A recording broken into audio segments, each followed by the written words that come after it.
Hi, this video is for the freshmen who are having a test on Wednesday, October 12th.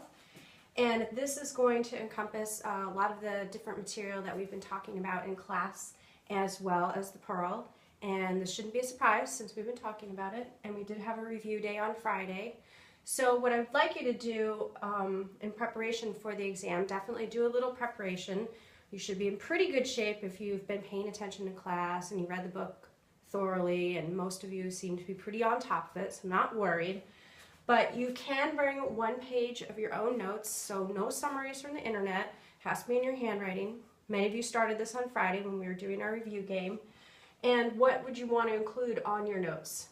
Take some time, write down some of the key facts, names of characters, major characters, and plot points. Remember, we looked at the plot diagram and we talked a lot about what different items or different events belong on that particular diagram. So you should be good with this if you think back to what we talked about and look at your notes. Character traits, like what kind of a character is the doctor, or what kind of character is Kino. Or you might consider, does Kino change from the beginning of the story to the end? And I think most of us would agree that he does, which makes him a dynamic character, not a static character who doesn't change at all. Way at the beginning of the semester, we watched a Steinbeck biography. You should have a couple of big details about Steinbeck. Basically, what time period was he living in? Where was he living?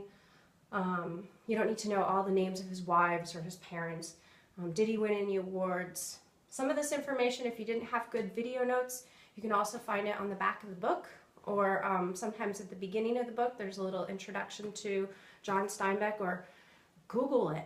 You know, you might find a little information there. Bigger details, not the nitty-gritty. Review your lie worksheet. Remember, these are types of questions that you guys have been creating.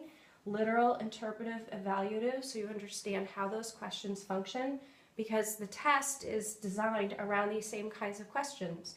Most of the in-class testing experience will be focusing on literal and interpretive questions. And so you know those literal questions have a very specific answer, and those are the kinds that we were looking at on Friday. The evaluative style question, I'm not going to have you do that on the day of the exam. Instead, you're going to be writing a small essay, which will start in class on Tuesday, tomorrow. And hopefully we'll be able to get another computer day. Never know, it can be a little dicey.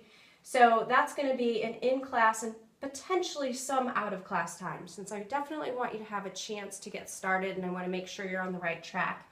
But we'll be focusing on that through the next couple of days. My goal, especially thinking about, time in the labs and things like that, I'd like to have this wrapped up for Friday.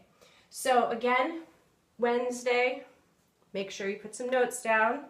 Come to class prepared Tuesday. Bring a flash drive if you need to have a flash drive and be able to bring work back and forth. Google Docs is a good way to bring work back and forth. And of course, if you have any questions, feel free to ask me. And I think that you can be successful on this. I'm not particularly worried, so don't fret, but do some preparing. Thanks for watching.